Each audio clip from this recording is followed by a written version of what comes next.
കുട്ടി എന്റെ ചിറകിൽ തലോടിക്കോളൂ. ചിറകോ? ഇത് തന്നെ, ഇത് ചിറക്. തലോടിക്കോളൂ. പിടക്കേന്ന് തലോടൂ. വരൂ, സമയങ്ങളല്ലേ. തലോടൂ.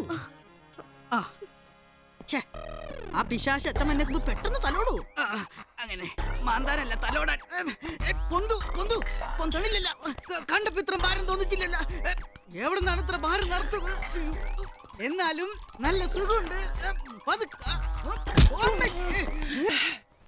അച്ഛനായിരുന്ന വെറുതെ അല്ലേ പൊന്താത്ത? അല്ല, ഞാൻ നമ്മുടെ പ്രോഗ്രാമിന്റെ ബ്രേക്ക് ഡാൻസ് പറഞ്ഞു കൊടുക്കായിരുന്നു. അതേടാ, നിന്റെ ഈ ഞരമ്പ് രോഗം എനിക്ക് മനസ്സിലായി കൊച്ചാൻറ്റി. എന്താ അച്ചോ? നിന്നെ ഞാൻ ഇവിടുന്ന് പറഞ്ഞു വിടേണ്ടി വരുവോ? വിടേണ്ടി വരില്ല അച്ചോ, ഞാൻ നന്നായച്ചോ. എങ്ങനെ? അച്ഛൻ എന്നെ ഉപദേശിച്ചില്ലേ, വെള്ളമടിക്കരുത്, അന്യ സ്ത്രീകളെ നോക്കരുത്. എന്നിട്ട് ഞാനിതെല്ലാം നിർത്തിയച്ചോ. പിന്നെ ഇപ്പൊ ഞാൻ ഇവിടെ കണ്ടതോ? അത് സ്റ്റെപ്പ് പഠിപ്പിച്ചല്ല അച്ചോ. എനിക്കില്ല അമ്മയും പെക്കന്മാരും. അച്ഛനെ വെറുതെ സംശയിച്ചു. പോട്ടെ കൊച്ചാൻറ്റി, ഇല്ല, ഞാൻ സാരമില്ല, സമ്മതിക്കില്ല. പോട്ടെ. എനിക്ക് സഹിക്കില്ല.